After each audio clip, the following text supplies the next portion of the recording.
And we're live. And we're live. We're live and we're live and we're live. And it's episode 31. Of Off the Clock podcast. Cries in we Spanish. What? It cries in Spanish. We have a very, very, very special guest today. Family friend, family foe. I don't know what the fuck you call him. Fuck you. Foe is crazy. You want to introduce yourself a little bit? Not the enemy. My name is David Perez Jr. I am formerly incarcerated. What else do I have to say That's about crazy. myself? Formerly That's how I incarcerated. start off. Yeah, there we go. From Bridgeport, Connecticut. Shout You out from to where? Bridgeport, 203. Bridgeport. Oh, yeah, my from bad, Bridgeport. my bad. Yeah, that nigga gangster. And then I lived in every other single city after that. So New Britain, Hartford, now Meriden. Damn, no blow us. New Haven. Yeah, literally everywhere. Hey, you dropped the Addy. The whole Addy, right? I shouldn't have said that. I live on. Bleep, bleep, bleep, bleep, bleep, Don't do bleep. that. Don't do that, bro. Don't do that. How we good? Yeah, we're good. I'm so like not used to like having that. I'm so not used to having these stuff. Yeah, as long as we sound like I'm like, Nah, we let me know sound if I'm good, too we close to sound the good, mic we sound type good. shit. You get what I'm No, saying? we're good. We're good. All right. So, for understanding, you did time in prison. I did do time in prison. And how long? Prison and jail, I guess. So I did, what was I going to say? So I was sentenced August 26th. Of what year? And then of 2020, fuck. 2020 fuck? 2020, fuck. 2020, What the fuck? was it 2022? Yeah, 2022. So I was like sentenced 2 years August ago. 26th, 2022. Went to New Haven County Jail for about 2 weeks. After that, I was transferred to Walker. And Walker's like a level 4, level 5 facility. And I was there for 7.5 weeks. And then after that, I got transferred to Willard, which is now closed. I was in Willard for about a month. And then I got transferred to Cybulski unit. For anyone who is watching that podcast and sees Cybulski unit, I was in E-Dorm, which is Echo Dorm, which is the second chance unit. Second chance unit? Honestly, I don't know. You want to elaborate on Anything that? of what you just said. So the second chance unit is basically like a pre-release unit. So because I was sentenced to 4.5 years, so because I had less than like 4 years to do, usually you get put into a pre-release unit. So it's like a dormitory. If anyone has watched Orange is the New Black, basically it's like a dorm setup. So I want to say it was like 19 different cubes. That's what we called it. So it was like cube 1, cube 2, cube 3, cube 4. So I was in cube 10 and 10 Delta specifically. And that's basically like a cube where it has 4 bunk beds inside of it. 4 bunk beds. I want to say 4 bunk beds, 8 lockers. And yeah, so you live there, but it's open movement. So it's like you only do count time basically. So in count time, you have to be on your bed. After that, it's almost like free movement. You can walk around the day room, play board games, read books. For people that don't know like about that like stuff, like what would you say the difference between jail and prison is? Yeah. So there's a big difference between jail and prison. So the difference between jail is usually for people who are either unsentenced or were just sentenced and are waiting to be shipped out to up the way. And up the way literally means like you're going to a prison. So jail is like almost like the stopping ground. Either you're there to be you're unsentenced or on bail, or you're just there to like stop by essentially, and then they're gonna move you to the intake unit, which is Walker. So everyone that gets sentenced in the state of Connecticut goes to Walker, the A1 unit, and that's the intake unit. And there they basically have like social workers, correctional officers. Okay. You do a bunch of different assessments there where they assess your risk level. And some of that what goes into your risk level is essentially like what your education was before you went in, if this was your first offense or not. So like if you're like a game beggar and shit type shit, they'll put you basically. They'll put you with game beggars if you're not. If they find out immediately that you're in a gang, you're gonna be in a gang unit. Oh, really? More often than not, so you get separated from everyone. Almost like it's like the gang unit that's usually at Walker. So it depends on what gang that you're in. But if you're not affiliated or you were affiliated in the prior, that's why they take a look at everything that goes into. Can you say what they affiliated you with or no? What happened? Can you say what they affiliated you with or no? I wasn't in a gang. No. What did they like? You know what I mean? What?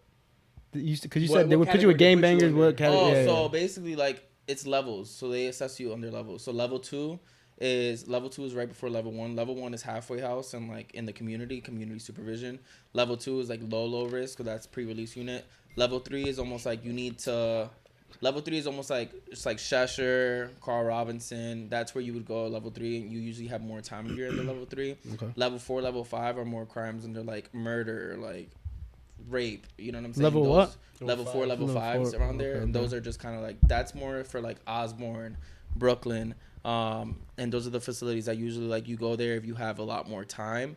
So if you get sentenced like 15 years, you're gonna spend some time at a level 4, level 5 facility first. So, from my understanding, you did time. So before we get into the jail process, what was the reason why you went to prison? If you could explain it in a brief summary. I can't explain it too much, but essentially, I made an awful decision to get behind the wheel after my graduation party. This was what, high school, obviously? No, or this college? was actually after my college graduation. Oh, okay. So How old were you at this happened, time? Like, what happened? How old were you at this time? I was 21. Okay. Yeah, so I was 21. So How old are you now? Just 27. Damn. Sorry. So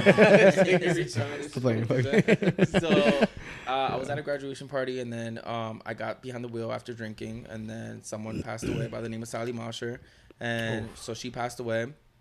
And Do you remember anything from it, or is it blacked out? no, I don't remember anything from the accident. So at the accident, I literally split my head open, broke both my femurs, both my kneecaps, my right ankle, my lower back was broken, internal bleeding. Literally had to get like some of my colon removed, my lower intestine removed. What the fuck? I didn't know all that. And my GI tract removed. So I was in a wheelchair for about like 6 months, and then it took me like, I want to say like a full year, like a year and 2 months to like walk independently without anything, without a walker, without a cane. It's crazy because I think I just first met you after that situation happened. Remember when they were doing the ice cream shop down on West Main? Yes. That's when I first met you, and then you explained the story. I'm like, damn, like, I feel so bad because you were like, you're a great guy. So I'm like, oh fuck, like, college degree and all that. I'm like, shit, like they really about to do this to this dude. You feel me? It was And I remember all of us sitting at the table talking about it, and I'm like, fuck, like I feel so bad for you. Dude. Yeah, it was one of those moments that kind of like came to surprise, because first of all, I've never considered myself a drinker, but it was just one of those situations where like almost like everyone does it, where you like drink 3 beers or 4 beers and you're just like, fuck it, I'm gonna get into it. Do you want to like explain like how you were in the mental aspect of things? Like, were you actually cautious, or were you just like completely drunk to the point where you weren't able to drive at all? You know what I mean? Because there's like different understandings with people between like them thinking like, okay, I could drink and drive, or was it really you couldn't? But that's the thing, because there's a lot of people that could probably drink and drive. Not saying that anybody here does that, but well, like for me, honestly, like I just feel like I always spread the message of realistically, like no one should be even drinking anything and getting into the car. 100%. Because I think that was like the notion, especially if you grow up in an inner city and you see the people around you grow up and you see them like, you know, it's normal. Like honestly, if a cop pulled up outside of a bar and pulled over every single person to do a breathalyzer check, how many people outside the bar like not everybody drives drinking and shit. It's not safe. It's one of those things that's one of those sad things in our society where it's like people get into the car because they're thinking about their own fun, but they're not thinking about what happens after. Because realistically, you can drink 2 glasses of wine and you're probably absolutely okay to get into a car and drive home and shit like that, especially if you spend some time after. But also you're not thinking about the other side effects of like, well, wine make me sleepy when I drink, you know what I'm saying? So these are the other emotions. Because when I got into that car that night, I literally, and this is what I said at my sentencing, like I got into the car full like conscious body mind, where I was just like, I'm fine to drive home and stuff. And then after that, it's just you were by yourself. That's so scary. Yeah, I was by myself. That's scary. Yeah, that is crazy. But mind you, I was up that same day at like 3:00 in the morning. I worked my job. Then I drove all the way up to Wethersfield from Bridgeport, which is like an hour and 10 minutes. Yeah. And then I got into the car after. So it's like a whole bunch of different. Were you already like closer to destination, or what? What was the scenario? So I was driving, I want to say for like 35-40 minutes before I got into the car accident. So like I drove from Wethersfield to Meriden, which is like what, like 25 minutes. Wethersfield to Meriden? Yeah, Meriden, on exit 67. So right before you get onto the Berlin Turnpike, which is something that I've always done because in college I drove back like up like back and forth from New Britain to Bridgeport time and time again. So right when I got onto the Berlin Turnpike, which is like what I'm comfortable with, I got into the car accident. Was it like a red light or stop sign type of shit, or what? It was literally right when you merge onto the Berlin Turnpike, so it was just straight Berlin Turnpike. So it was like 80, like going into like West Hartford type shit. I'm not sure. It was kind of like where the Dunkin' Donuts is at on the Berlin my Turnpike. bad. I was trying to fix that. My bad. He was just like, hey, what's going on? He was letting me do it too. My bad, bro. My bad, bro. Why? It sound bad? No, it felt cool to do that. I'm fucking with you. We've reached the rated R version of Off the Clock podcast. Just Mike full in mouth. Oh fuck. Mike full in mouth. 50 cents right there. I love how you just let me too. I'm like, he's like. Bro's eating that shit. This thing, I'm like, I bet I'm too cool. I'm like, I'm mad close. This nigga smacking the jaw. Fucking dead, bro. Yo, and that's how you get made a bitch in jail. Basically, that's how you. Oh shit! Is he a bitch if he goes to jail? Question mark. He was like this. Nah, it feels so weird. It is like tongue out and shit. I'm like,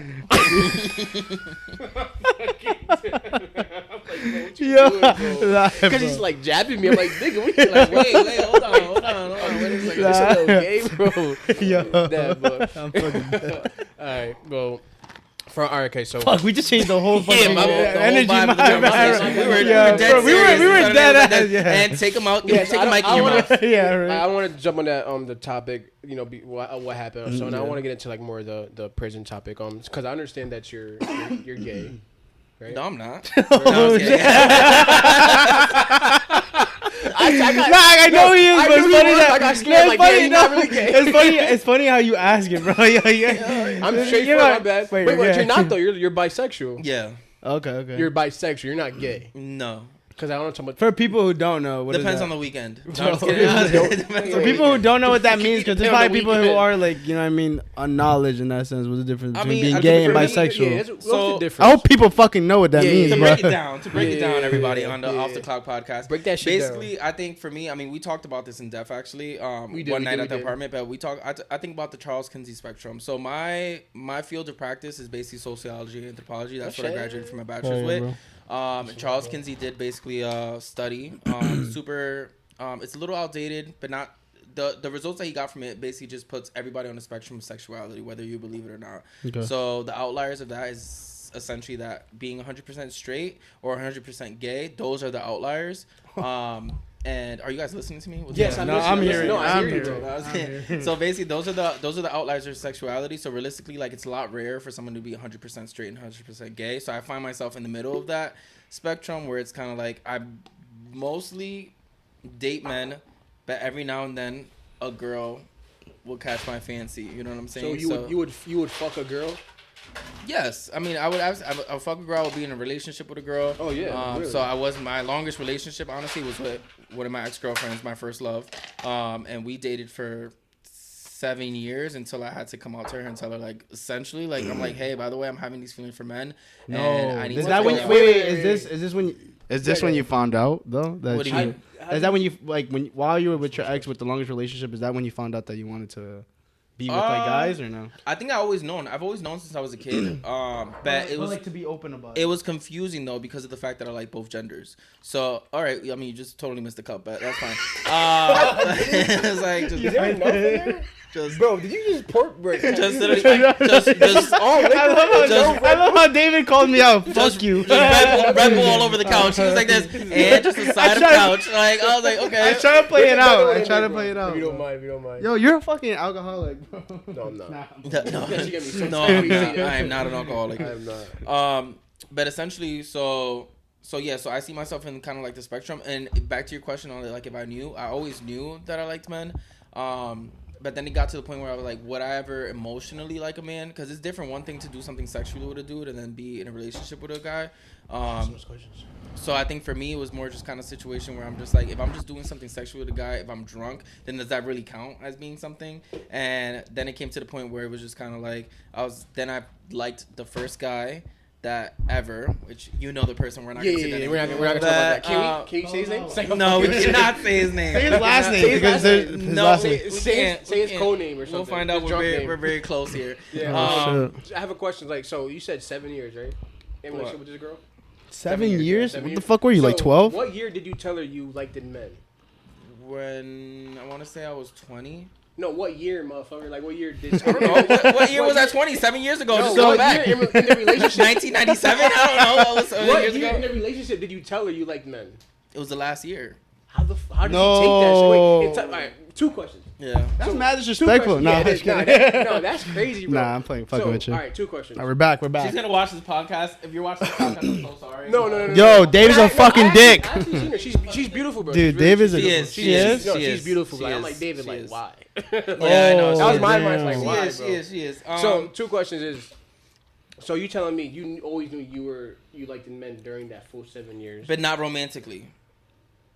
Okay. I always knew like there was. You a just had an chance- interest, like attracted. Like I had an interest, like I was Curiosity. attracted, like Attracted yeah, to, I was attracted I was, to. Yeah, I was attracted to it. I Okay. was like, this. All right, I like Curiosity, this, okay. and I want to figure this shit out. It came to the point in the Cranberry. relationship where it was like we Cranberry. were both in college. And it came to the point where it was just kind of like not fair. And it was kind of like, all right, I'm at a college campus where like the best ground for experimentation is here, because I don't have to take this shit into my real life. Because once you get into college campus, it's your world. You know what I'm saying? You make the world what you make it. Would you say that's your like? Do you think if you would have took out that variable of going to college, that wouldn't have been the scenario? Or I think if I didn't go to college, honestly, and I didn't have time on my own, I probably wouldn't have said that to her? Fully came out. Honestly, because it was some point where like I was in love with this girl. I still love her. You know what I'm saying? Like, you never. First of all, we have to tell you the truth. First of all, we have to tell you the truth. First of all, your first love. She's here. And we actually have her backstage. We have her backstage coming out. Like, I'm fucking with you. After that time you told me, I DM'd like, oh, we have David. All right, but listen, because I think it's honestly, and it's one of those things where like your first love never goes away. Like no matter what, anybody can sit there and lie. I disagree. I disagree with you. Yeah, that's a big one. Wait a second. But it depends on what terms you guys ended. Oh, okay. That's reasonable. You guys ended. Because personally, for me, like you can wish well on somebody, but there's something like you could. You can still end in bad terms. You can negate the fact that you might not be in love. Yeah, you're gonna get over it. But it's like we've always been friends. I've always had love for her, and realistically speaking, like the people that are like even like her, I'm always gonna have love for her. Always. Is it like to the point where like I'm in love with her? Like I wouldn't know yet because we're different people. You know what I'm saying? But I do have love for her, and I do love her, and I'm always gonna love her. Regardless. Can you ever see yourself rekindling anything with her or no? Oh, absolutely. What the fuck? Absolutely. What the fuck? Absolutely. Okay. Absolutely. But it would have to be a different conversation. Yeah, now it's like I'm bisexual, and it comes to the point where like I need to figure my own shit out. Where like if I'm going to be with a female, will I ever? What are like certain terms you would have to like come into conclusion with? That's a question that I will not answer because this is going to be public and come on, it can be used against me. Against what, bro? You're from fucking Meriden. I'm fucking with you. Come on. I'm fucking with you. No, you can leave a little bit though, bro. What do you mean terms? Like in certain terms that you have to like come in conclusion with like the girl that you would probably get back with your ex that can make things work and actually rekindle your relationship. I don't think that I'm fully sure on what terms I would need. Do you have anything on top of your head? Like, you know what I mean? May it be like, fuck, I don't even know. Like, because let's be brutally honest. At that point, if she's getting back with you, she's gonna have some suspicion of like, damn, I can't even like watch out for just girls. I gotta watch out for niggas too. At that point, yeah, like, you know what I mean. Let's just say exactly what a man would think if I'm with them. They're gonna think the same thing. Like I'm gonna have to worry about both. That's true. That's true. So you don't think that men would like that type of like vibe? Yeah. Do men? Okay, this sounds mad stupid. I was gonna say, do men get jealous if you was to fuck with a girl? That's the thing. I think it depends on the man, honestly. Because I don't think that's a bad question though. Yeah, no, it's not. Because like, what if a guy goes like, fuck it, doesn't matter, it's a girl, like whatever. But if it's another guy, they get more offended if you cheated on him with a guy, but not with a girl. Basically, touch on like the gay spectrum, honestly, and I feel like it's a whole like plethora of conversations that we can have on what being gay or what being in the gay community is, because realistically some of it is like very toxic, and most of the gay community, they really don't practice monogamy. Like they practice more like polygamous relationships. Really? Kind of like I didn't know that shit. Because you gotta think about it, like you're in a relationship with a man, and realistically most people that are trying to find relationships with men, it becomes almost like a best friend kind of vibe, where literally it's like it's your homie that you happen to end up having sex with, you know what I'm saying? But you guys are still homies, you know what I'm saying? That's crazy. So it's kind of like that's crazy but convenient. But convenient. But do you think it's that reason because the sole fact that in society doesn't have anything to go off of? You know what I mean?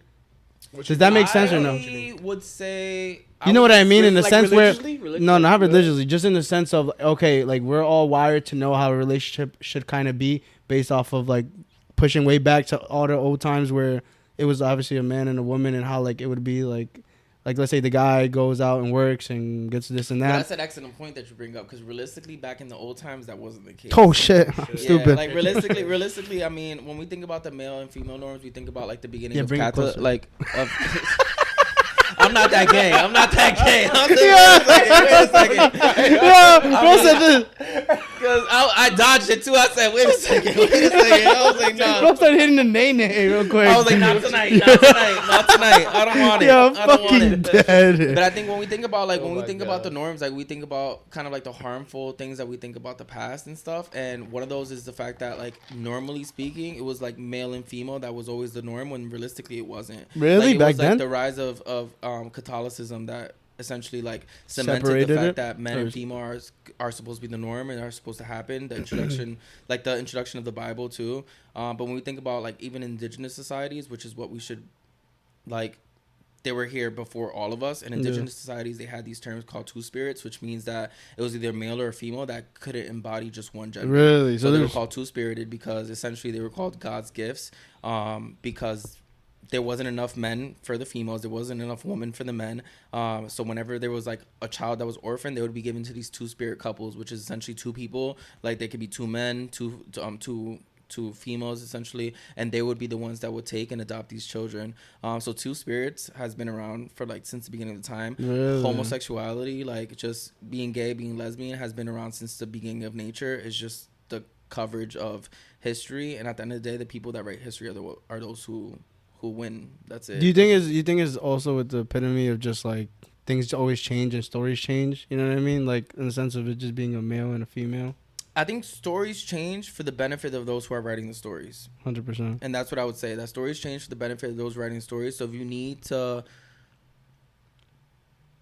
spit out an agenda or you need to develop a world that makes sense for you, or you're doing it for some divine being, or you're doing it for political reasons or for money reasons, it makes sense for you to write the story exactly how you need to. And people in power are those who make stories. And when we think about historically who has been in power, it's usually like white men who have been in power for most of their lives. So hence why most of our stories are skewed, and why the society that we have now is a society that sways more like patriarchal, you know what I'm saying? Like more like for sure, 100%. Men focus and stuff like that, and hence why this is.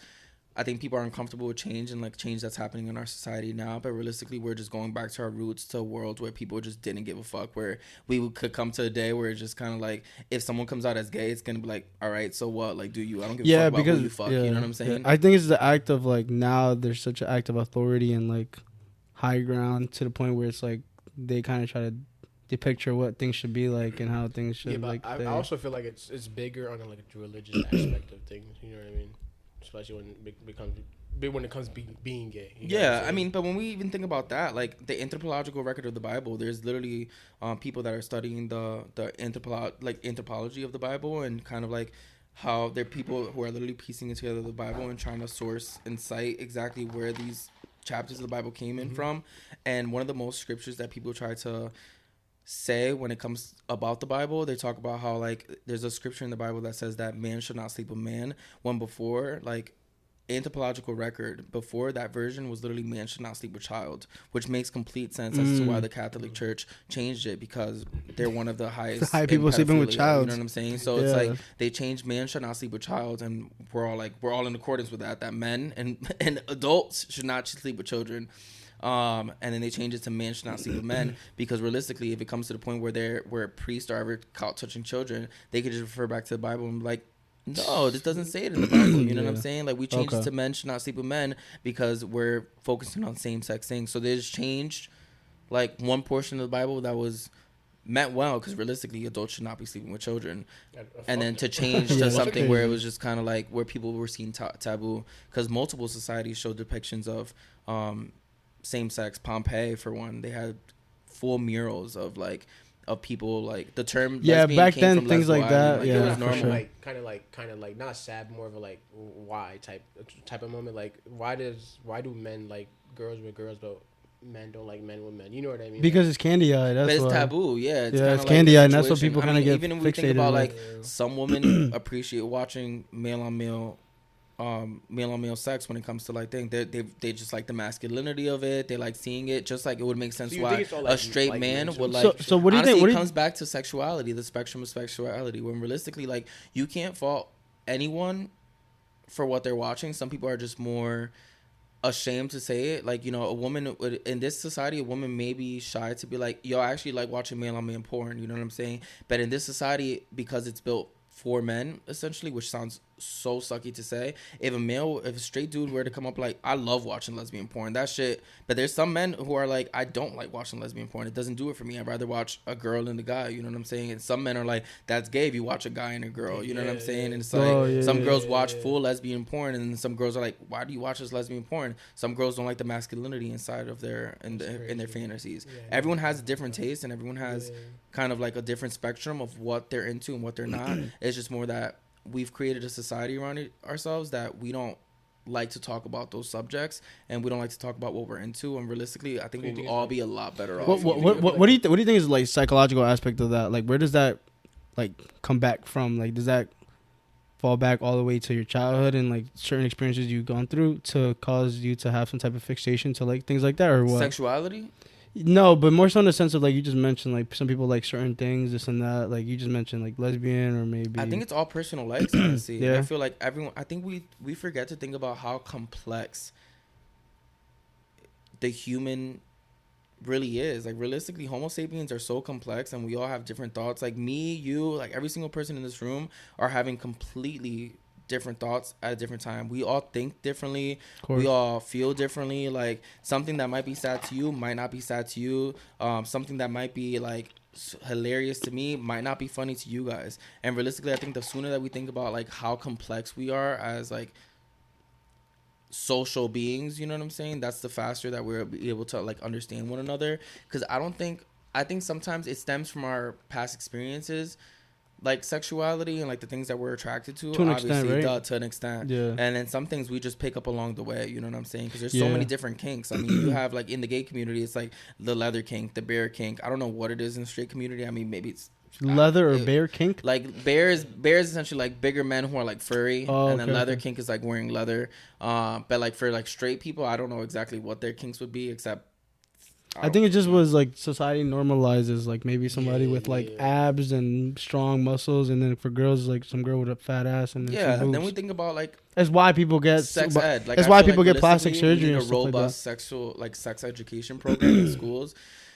Because for me, I just think that I just feel like honestly, like sex education should be limited to like high school and middle school, because I think those are the times that people should be willing to ask those questions, and then we're able to sort things out. Like if someone's like, hey, I have a kink for asphyxiation, like I love jerking myself off while I like choke myself, you know what I'm saying? That's a real thing. Like people I bet people have died from that, you know what I'm saying? We died from it? Yeah, like there was actually an actor who was found in his closet, and he was literally like, don't quote me, but we're pulling the video up. I know, right? So he hung some guy jerking himself off while choking himself. He was like butt ass naked, essentially. And he was like jerking himself while like choking, which basically like, you know, when like you're having sex with somebody and they actually choke you, basically he was just doing that for himself. You know what I'm saying? Not you guys all say yeah mad fast. Everyone's like yeah of course, like we love that.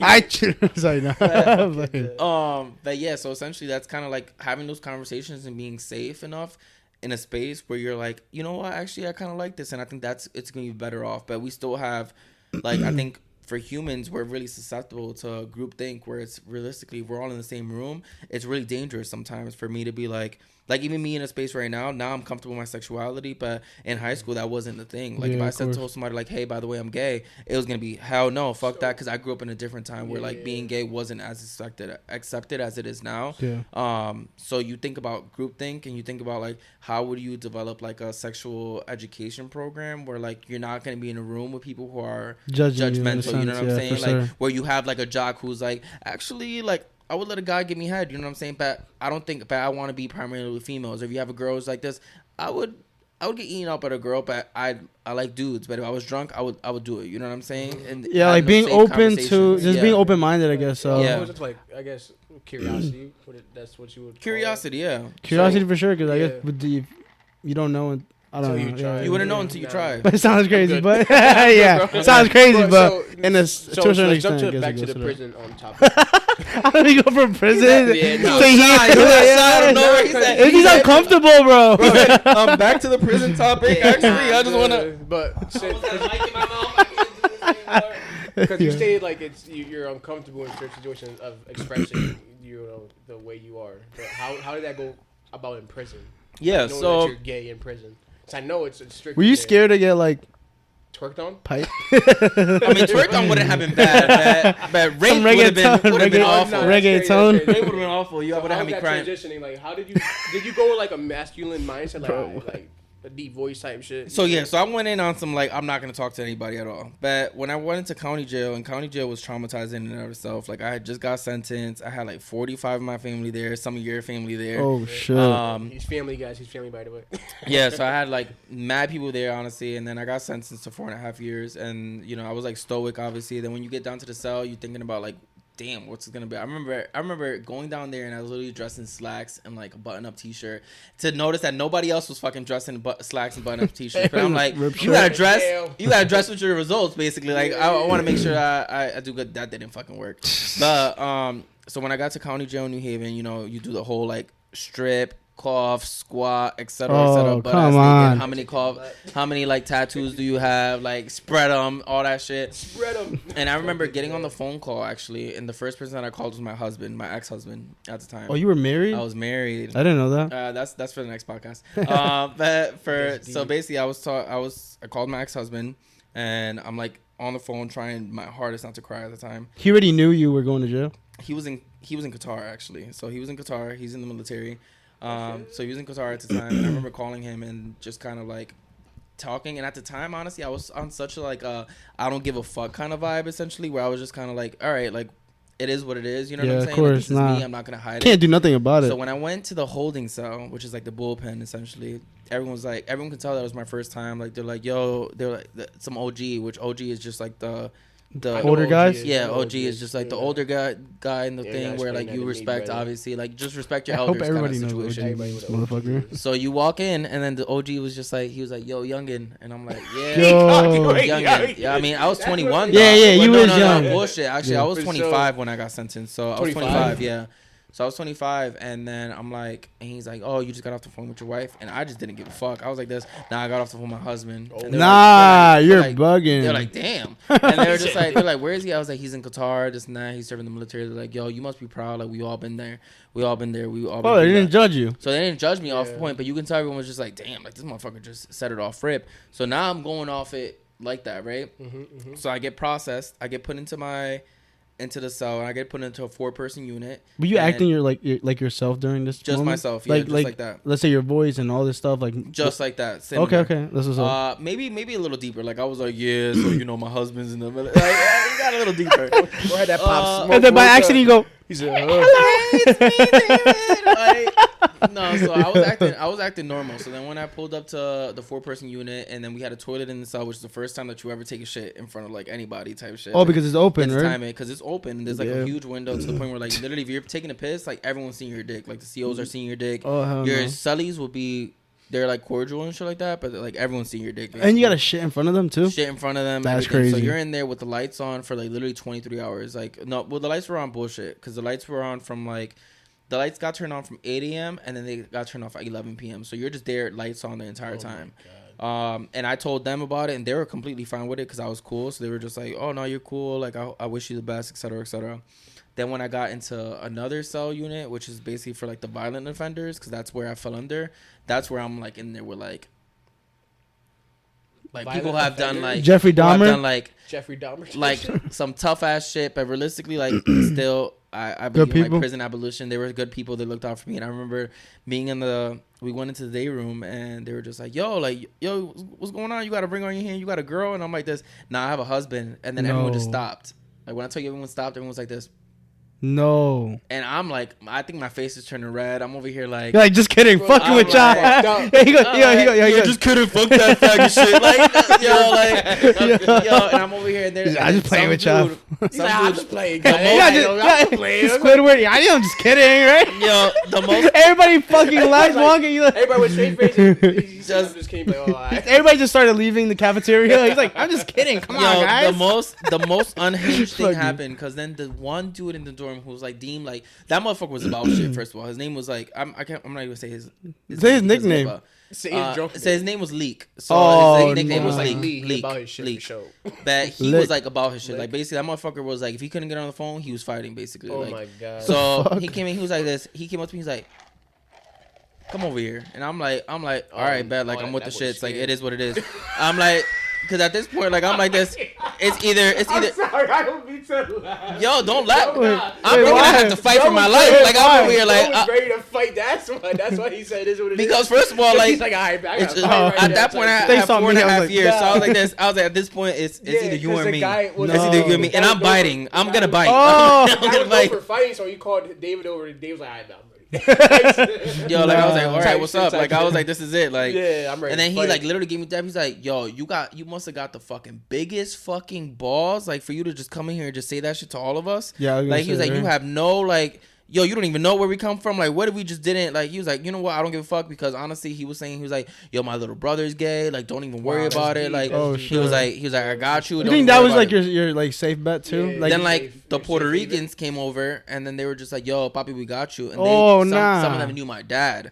So Oh, then shit. they were like, yo, Yeah, Perez, full in there. and they were just like, I was like, Your yeah. So they dad, knew full in they knew my there. pops. They were That's like, yo, like, important, they're Like, like, I your cut dad was in dad's jail. hair. Wait, put You it in closer jail, to your bro? mouth. He was just from Bridgeport, and he like knew a lot of people in Bridgeport and shit like that. So it was kind of okay. like to a situation where it's like he knew a lot of people in there. So like they knew my dad. So after off rip, everyone like Yeah, kind of cool. like kept me under the wing. At first, it was like really hard to get on the phone call, like the phones over there, like difficult as fuck. But then after a while, people were like, "Yo, David, come and get this phone real quick." And then it felt awful, which felt awful. But you're just like, all right, bet, like I'll grab the phone and shit like that. What Leak your was dad awful. do? Leak was awful with the phones. I'm not gonna Yeah. lie. That motherfucker would just make phone call after phone call after phone call after phone call, taking pins. Yeah. One day he tried to take my pen and he got tight that I didn't get a pen, and I was like, nah, my pen's not working. So I was able to finesse it and tell him because You're one like, thing yo, about my pin doesn't work. He walks away. He goes, He said, "What's your police officer? Yo, Yeah. I think a pin not working. Let's go." because one thing on jail is like literally it comes to point to like a high school setting where it's like the bullied and the people who get bullied essentially. So like if you're not, honestly, I feel like if you're not from an inner city or you don't have street smarts, like it's really hard for you to survive in a jail because it's kind of like you have to have the awareness. That's why I thank God that my dad has taught me everything that he did, and like now I see all the lessons that he taught me in hindsight when like he was telling me like maybe you shouldn't be so feminine, you know what I'm saying, like all these things. There's okay, it's no okay. way you did that. he's There's no drunk. way you He's did that. drunk. No. He's drunk, guys. Keep So- going. Fuck, yo. Keep going. So My basically, bad. like it was like all those lessons that my dad has taught me that I'm like, damn, thank God I have them, and all like the fucking. You're just gonna sit there. Dude, and Dude, you should be. I would would be embarrassed if I was you. I would be embarrassed right now. me? No, I'm fucking with you. So I know I was like, I would have a red face. Yeah. right? I would be like, I would be a little nervous. The ice is literally right there. You should. I mean, My Yeezys- napkins there, right? Can you just Is he's pass red right now? No, Nah, I'm nah, fucking- I'm move the fucking ice with if you. anything. In the first cabinet, I think. cabinet. Thank My you. ass is mad. Give us cold 2 right minutes, everybody. 2 minutes. now. Nah, we're good. Okay, no, we're good. Special guest is in the back, by the way. Second one, my bad. I think right there. Thank you. Appreciate it. Thank you. Is it? Oh, there's Is it over nothing? there? Is Oh, it over right there. My bad. I'm sorry. Right there. Thank you. Damn, I'm fucking. And you could get in the camera a little bit. Yeah, you can Get in the camera and then They say who see- you are. they Say your see. name. Say your name. I know. Yo, Thank you, I imagine. appreciate it. Bro, that's a I'm mad napkin people. lady. So we actually No did one can hire. see, We did hire a new napkin person. We're doing big things out So, here. yeah, so we actually gets did put paid that for on 2 credit weeks, card, and we have for every new guest you get your hand washed. All right, and we're back. And we're back. So yeah, so then that's when like I honestly I like thank my dad for like teaching me so much. Honestly, like my dad, my uncles, like everybody who like really like taught me to toughen up and shit like that and stop being so fucking emotional. But yes, sir, right away. But yeah, it was tough in there. So then that was the time that I had came out in there, and then when I went over to Walker, the people in the dorms and the people in the cells at New Haven basically told me they were just like, yo, when you get up the way, like, don't tell anybody what's up, because when you're at a level 4, level 5 facility, the culture is different. So every prison has a different culture. They're just like the culture's differently. Like you don't want to like expose yourself like that. So when I went up, I developed the whole story where it's just like, this is my wife's name. This is what I'm like. This is what I'm doing. I'm not shit. gay. Like deep into my voice and shit like that, to the point where like, yo, I was hanging out with like just mad tall dudes, like just everyone fucked me in there. Everyone fucked with me in there, like Fucked heavy. with you or fucked you? Yeah, Fucked with me, That not fucked me. Like, was level 4. it wasn't that fun. That was But level 4? yeah, it was level 4, level 5 facility, and they like there. That's where I was there for 7.5 weeks, and I did not tell anybody that I was gay. For Didn't tell real? anybody I was For gay this whole because 7 weeks? you saw people get packed up. Like there, you saw people like What you mean if backed up? What packed you mean? up. Packed up was essentially like means killed, that, word. like Killed? So for example, like me and you are in a cell together. If you even suspect that I'm gay, or if someone else tells you you're gay, you have the obligation to sit there and be like, oh nah, I'm not living with a faggot. Basically, that's exactly what you would say. I'm not living with a faggot. Not doing that shit. It's gonna be funny as fuck. People are gonna look at me differently. So you ask for bags at the CO's bubble, and you literally go back and you tell the dude, you hand the dude his bags, and you're like, pack your shit up, or it's gonna be a problem.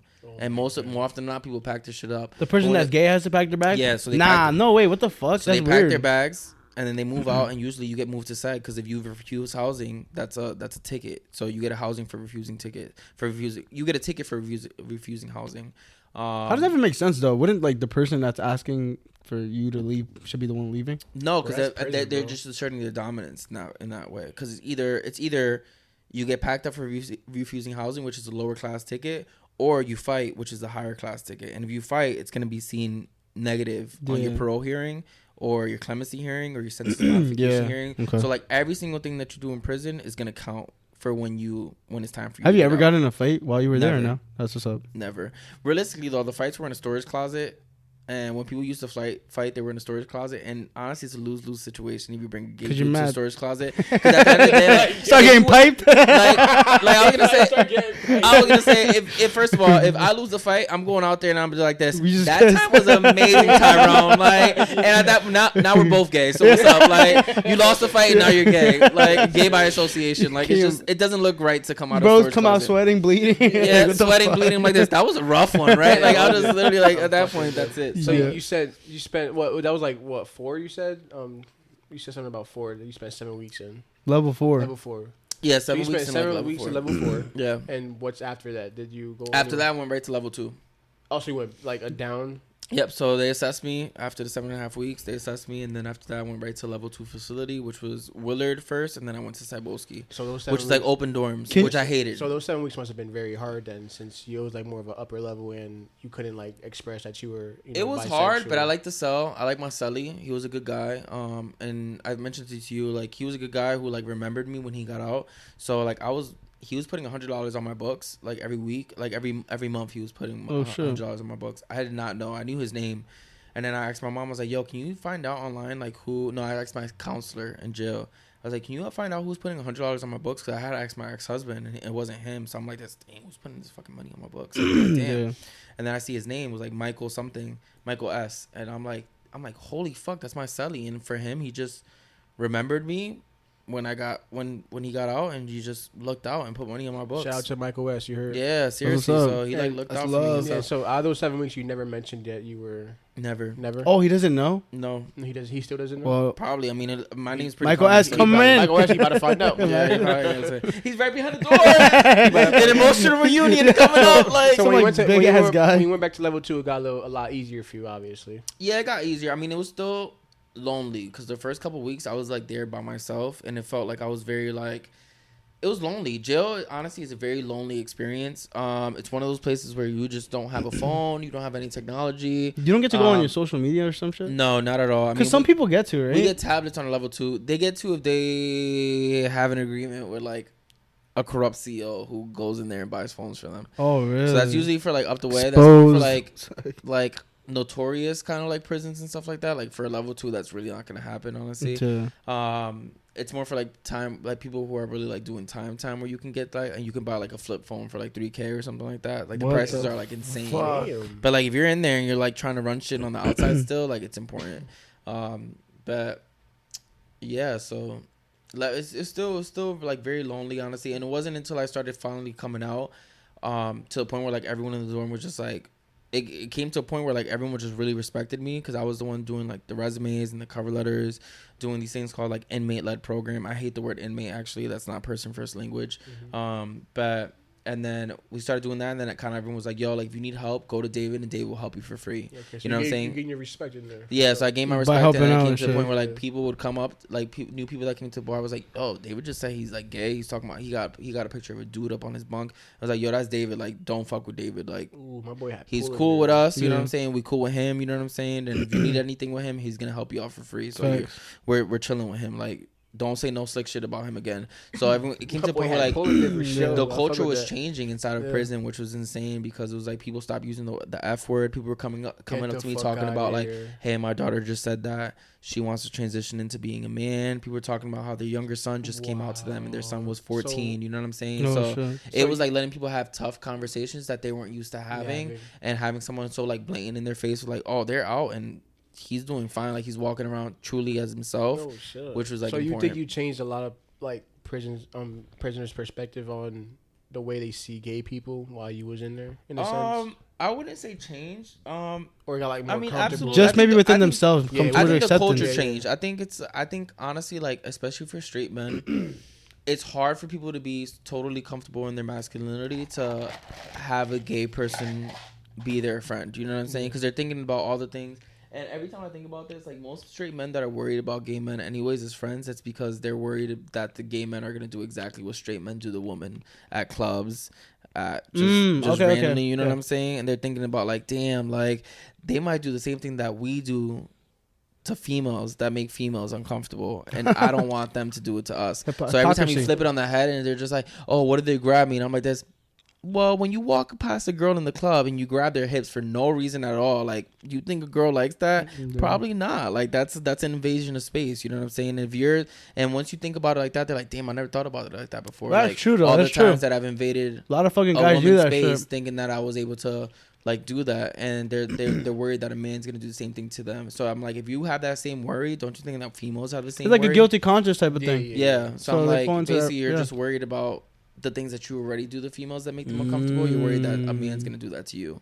That's a good take, because that's like before what I mentioned before about like the whole thing of like sometimes people not having trust in their significant other because they fall into like a sense of like projecting their own insecurities. It's what always they a would projection. Do and Yeah, it's always a projection. And from my understanding, you're obviously out. You're here. I heard that you I don't know if you install. Correct me if I'm wrong. You install libraries into prisons now. So that's my job. So I work for a nonprofit called Freedom Reads. What? Freedom Reads. Freedom Reads, okay. Freedom Reads. So we're based out of Hamden, Connecticut. We're a nonprofit organization. It started out by Reginald Dwayne Betts, and essentially, he went to prison when he was a juvenile offender. So he went to prison when he was like 17, 18 years old. He did about 8.5 years down in Virginia prisons, and essentially, when he was in solitary confinement, he basically yelled out on the tier, "Yo, send me a fucking book." Essentially, there's nothing to do in solitary. It's just you, your underwear, time. So then all of a sudden he heard like shh down the tier, and that was a book, and it was The Black Poets by Dudley Randall. He read it. He started doing his own poetry, and then after that he devoured books. So like literature ended up being his freedom and his salvation from space, not from space, like acting like this motherfucker was an astronaut. Back from jail, from NASA. Like so he was an astronaut. That basically he found his freedom in that and doing poetry. So after prison, he went to college. After that, he got accepted to Yale. He became a Yale trained lawyer. That's crazy. He became a lawyer. Wow. He passed the bar, and he went to jail for carjacking. And he passed the bar. He became a Yale trained lawyer, became a professor at Yale. And then someone at Yale basically asked him, like, if you had $1 million, what would you do with that money? And he said, since they put 1 million people into prisons, I'd put 1 million books into prisons. And that's exactly how Freedom Reads started. So we're a small team of about like 14 people, and I'm the program coordinator. So I handle the logistics, operation, anything like logistical and operational for like getting libraries, our 500 curated collection, which is like award-winning paperback books that have like novels, short stories, memoirs, science fiction, anything that you can name under the sun, we have them in the collection. And we bring these libraries into facilities across the nation. So last week I was in Colorado, at AVCF, and we installed 18 libraries. And then with that, we do a unit ceremony, which is usually someone who in the team who's formerly incarcerated that talks about why the books are important, why that the only people that build the bookshelves are formerly incarcerated folks. So one of the people that builds the shelves actually at my job is someone that I was incarcerated with at Cybulski. And then Stephen Parkhurst, who I also work with, he did 30 years, some in Rhode Island, and the rest he finished off a sentence in Connecticut, and I was formerly incarcerated with him, and he's a program coordinator with me too. And yeah, we just bring libraries into the prisons, and we bring literary events into the prisons, books into the prisons, and we just have phenomenal ass conversations with people what's up. about books. That's And dope. in jail, I read 143 books, and I actually wrote to Freedom Reads while I was inside incarcerated. You wrote a book? No, You wrote to them. I'm in the process of writing a book, but so I actually wrote to Freedom Reads because Freedom you Reads wrote our motto is like if someone who's incarcerated writes us a letter, we always respond back 100% guaranteed. So I wrote to them. I actually sent them my resume from the inside, so it's like a full circle moment to be out, and work for them and do great work with them. And next week will be my 1 year anniversary, my freedom day of being out of prison. So Hell yeah, dude. Is that like your earned income or no? yeah, so that's my okay. income. They pay me salary. They like believe in living wages and stuff like that. So they pay me great. Oh shit. They pay me great, and the benefits are great, obviously. Drinks on But that's David what today. that's like the dream that Dwayne started, is the fact of like making sure that people who are formerly incarcerated are like being paid a living wage, and that we're doing phenomenal work, and that we're being valued for our thoughts and our opinions, because far too long people on the inside are just not heard, not seen. And like realistically, we always bring it back to like people who are incarcerated are some of the best readers in the entire nation. Like I was able to like literally devour 143 books on the inside, and I was only locked away for 19 months. And repetition is gonna help you obviously with your vocabulary. So it's like 19 months, and I read 143 books, and realistically, like we had nothing but time to finish books. So it's like. So my question to you is, what is one thing you learned from being in prison? There could be multiple things, but let's like one thing that you actually like. All right, like I learned this while being in prison. Take your time. Not too long. I learned how to. I learned how to make. I learned how to make prison food in prison. Oh, shit. Like I think ramen noodles. Ramen noodles. Yeah, I was like ramen noodles. No, it was like meat wraps, fried fish, and stuff like that. But realistically, honestly, I learned like the power of like brotherhood. Honestly, like of going in there with no bias, because I think far too long people. Honestly, for me, realistically, like speaking truly, like I didn't think about prison. I didn't think about people in prison or like what people were spending in prison when you're not in prison. And I think like when you have someone like a family member that's in prison, or like if you've been in prison yourself, that's when you start thinking about like how lonely prison is, like the fact that that prison is mostly human warehousing, that we have a bunch of people in prison for way too long for crimes that realistically people do not need to be in jail for that long. When realistically, we need a robust rehabilitation service where like people are actually getting skills for the real world, soft skills to meet jobs, like how to use technology, like coping mechanisms to deal with the like trauma, things for them to overcome their trauma, a robust counseling service where people can really like get to the root of everything that's going on with their lives, how to find better friends, or how to find ways to like live in other places. You know what I'm saying? Like Section 8, like affordable housing. Like there's so much with this community that's like it's like ailments of our community where like we need to fix, and that's what we're able to figure out, like the school to prison pipeline, like all these other things that we have to figure out. So when we think about that, it's almost like I learned about the brotherhood in prison, and the fact that like people are down for way too long. You know what I'm saying? So I'm like, I remember like when my husband asked me for a divorce in jail, like it was the guys who like held me down essentially. Like they held me down. Like whenever he asked me for a divorce on August 1st, 2 days before my birthday, and I'm sobbing, heartbroken. Like it felt like somebody died, like somebody got ripped out of my, like it felt like someone passed away, because like I was in love with that man, like in love with that. So he man. asked you for a divorce while you were in prison? Yeah, so he asked me for a divorce while I was in prison. You thought he was gonna hold it down or no? I mean, you always have that thought of like, all right, you're gonna hold it down. Now I was sentenced to 4.5 years, so I see why that would be a lot. But then I got out 6 months after. Damn, I got out. So it was do you think he kind of regretted it or no? I don't know. I can't talk about that. I mean, did he contact you since? They always come back.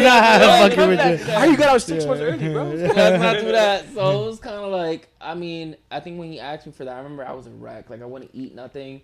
Damn. And it was to the point where like other guys in the dorm, like I came back from a visit one day, and like they had a whole meal spread out for me, like for my birthday, August 3rd, because I got asked for a divorce August 1st. It was literally like for my birthday was August 3rd, so like they planned a whole surprise party for me with like candy on my bed, you know what I'm saying, like little cards and stuff like that. Like they had a whole meal, like fried fish and meat wraps and stuff, and they like really like took care of me and like made sure that I was good. They're like, yo David, make sure to eat. Yo David, we're going outside. Welcome me outside real quick. Like, you need to get out. You need to move around. Like, fuck him. Like, you're fine. Like, you know, just they were all on my side. And I just think about the brotherhood. Like, when we were all going through something, like, we all held each other down. I think when people think about prison, people think about like how scary it is, and realistically, it wasn't scary. It was just a bunch of like men who like almost lost hope and found hope in each other, and like men who found camaraderie in each other to like really like lift each other up in like the worst time of our lives. Yeah. So it was kind of like you didn't think about like crimes. Like I was in with someone who like literally was finishing a 42-year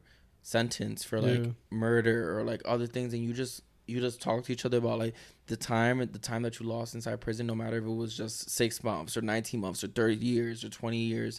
You just talk to each other and you really like helped each other get through that. So it's kind of like, yo, you're sad, like I got a movie on my tablet, you know what I'm saying? You want to watch a movie, it'll make 3 hours go by fast, you know what I'm saying? Or like, hey, like I know you want to get on the phone. Do you want to get on the phone first to meet, like before I it's like little things calls. It was like little things, you know what I'm saying? It was like, even if like your commissary fucked up your order and you didn't get a soap bar, you know what I'm saying? Or you didn't get a toothbrush or something like that, or use my toothbrush. You can not use my toothbrush, but basically like kind of like, yo, like I got you, like don't worry about it.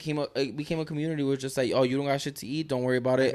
I'll make the food and you'll be fine. Like, you know what I'm saying? What's up. And it was nice. It was definitely like those things translate into so many different aspects. Yeah, I believe like it could translate to relationships. It can translate to your family orientation. Like we just took care of each other. It was like it was really nice. And I mean, there's some guys who like literally like when I was with them, they were just like, yo, David, you're the first person that like ever like taught me that it's okay to hug other dudes. You know what I'm saying? Like it's fine to like show love whenever you have to, because life is short, realistically. Like I'm like, yo, it's not gay to give a hug. I never hugged you in 4 years. I don't like when you touch me. Yeah, don't touch me. I'm like, don't touch me. No, mind you, first of all, which is weird for him because first of all, his family is full of fucking huggers. Like we're all, you know me, bro. We're all oldie huggers. Like we're oldie huggers. We're oldie huggers. Yeah, y'all lovers. Well, we're lovers, I guess. Not me, but yeah, some lovers. Nah, he's a lover boy. In the sense. Nah, we get to Raul's house and it's literally just straight hugs. It's not even dap. It's just like this. Come here, like I don't hug. You know that. That's yeah, right. Nah, yeah, I'm gonna give him the meanest hug after this. Yo, I'm gonna give him the meanest hug in the video. It's homophobic if he doesn't give me hugs. Oh, that's true. I'll give him a hug. Reverse psychology. Yo, all of us hugging. It's reverse psychology. You're not wrong. Come on, man. So how do you feel now?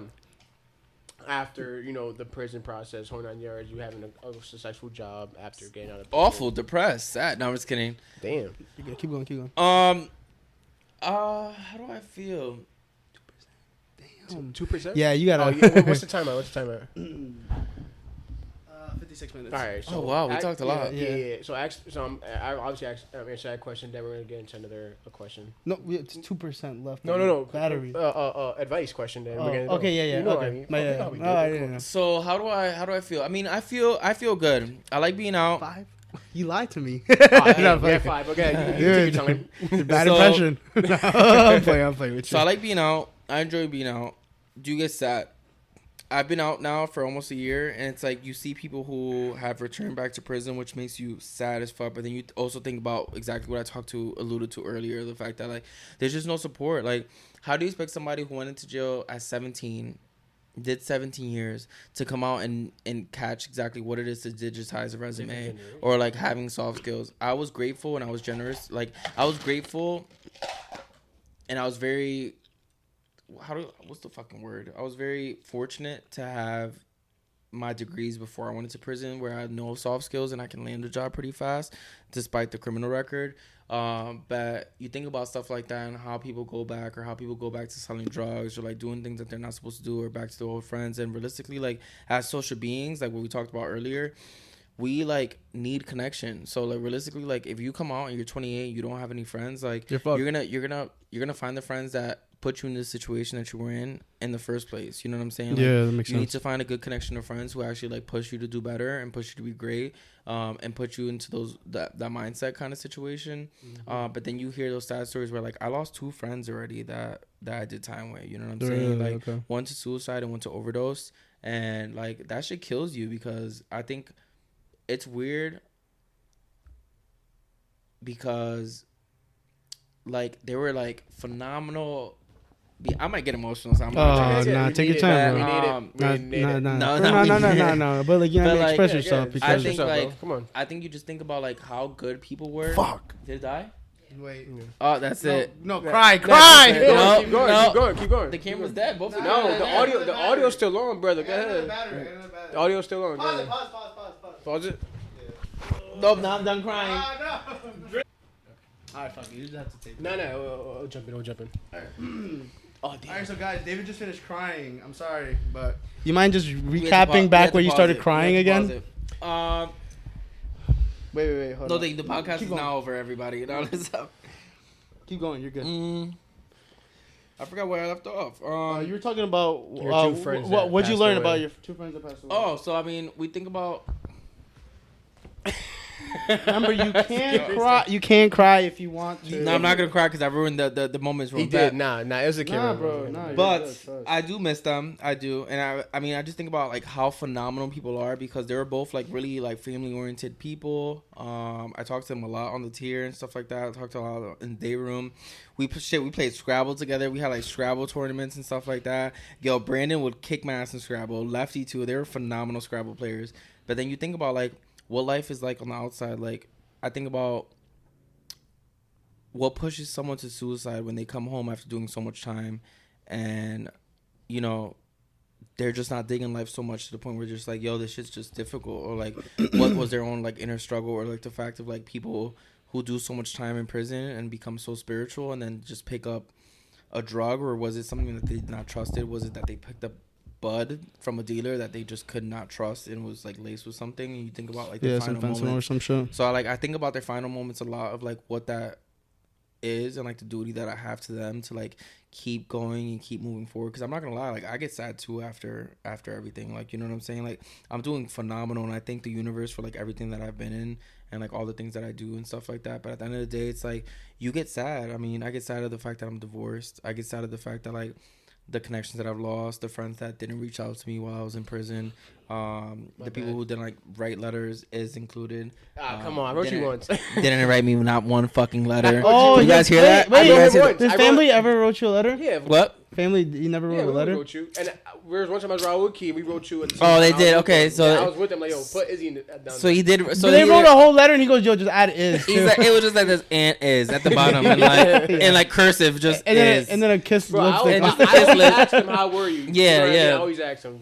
But I mean, you think about that, like you think about all of that, and then when you think about how different life is after, I mean, I'm doing so much better than I was before, just financially, school wise. I get my master's on May 11th, which Hell is like, yeah, phenomenal. dude, congratulations, bro. And it's like I'm almost done with my book that I'm finishing writing and stuff. So it's like all these things that I'm doing, but I gotta like make sure to remember to keep everyone that I did time with like at the forefront of everything that I do. Because they protected me, they kept me safe. They were like my big brothers in there. Some of them were like boyfriends, but you know. Oh, whatever. shit. Just the tea. What? Like, Wait, what? Let's not get into that. We're not getting into that. We got like 22 minutes, minutes. but yeah. So it's like so I missed them. Brandon and Lefty. Shout out to you guys. It was the one that passed away, and yeah, that's it. That's it. And that's all. Wait, just look at him. Let silence speak Just for look at itself. Just like Just look at him. no, I do. I'm waiting for like a. I got really. teardrop. No, I'm not gonna get. Not the fucking music. We need it. Yeah, I should have played "The Heart Will Go On" or something. Fuck. Wait. Heart will go on. Heart will go on. Heart will go on. Too late. Heart will go on. This will do it to me. All right, just take a little sip. Take one more sip. No, none of that. It's just water. It's water. Every night in my dreams, I see you. I feel you. All right, now. Every night in my dreams, I see you. Cue the I rain. feel you. Rain. That is how I know you. Pours drink all over himself. So he just- Now you need to stand right there. Stand right there. Stand right there. And then just keep your hands out wide. And then, yo, go behind him and hold him like fucking. Hold him like fucking. That's gay. Like, That's gay. Hold him like Jack and Mary. But all right, we're back. My bad, guys. We just needed. off the clock podcast. We just needed, David, I appreciate leave you off for on coming. brother, for comment if sure. you want me to come back for a second one because this conversation was good. And we didn't finish Facts. it. Facts. Yeah, well, I would definitely want to get. We more have to into have that, like a you know, second part yeah, for like sure. other things we want to get into. You're very But I feel like we got to have at least a broad aspect of yourself. Broad, actually. Literally, I think we talked about everything. We're like Yeah. this. So what kind of slide you slid down when you were in middle school? I'm like this. The red one. So where's your trauma? Nah, I was Where's your kidding. trauma? Where's your trauma? That's it. Should we try the tapping technique? Yeah, Like, I definitely want to touch more into like a relationship aspect with you for sure. Like, Next that's time. interesting Next time, yeah. I to- think to the relationship. understand, like, how Cause we the do fuck like to you get from- into that Yeah, hell topic. yeah, Cause so- he's gay and I'm in a relationship, so. Yeah. oh, okay. Yeah. Gay relationship too. Oh, that's cute. No, come on, come on. He likes to text me about Off the Cock podcast is gonna turn to 3 faggots on the couch. Tune in. This does look like back. Yo, what the fuck? And this is the casting couch, everybody. So tune in next time Some for shit our has clothes happened. completely off. Y'all Fucking fucking dead. dead. But thank you guys for tuning in. Nothing has EP31, happened on this man. couch. First day out. First day out, you already know what the fuck going on, and we're done. Boom. Boom. Psych. I was gonna wait till it says.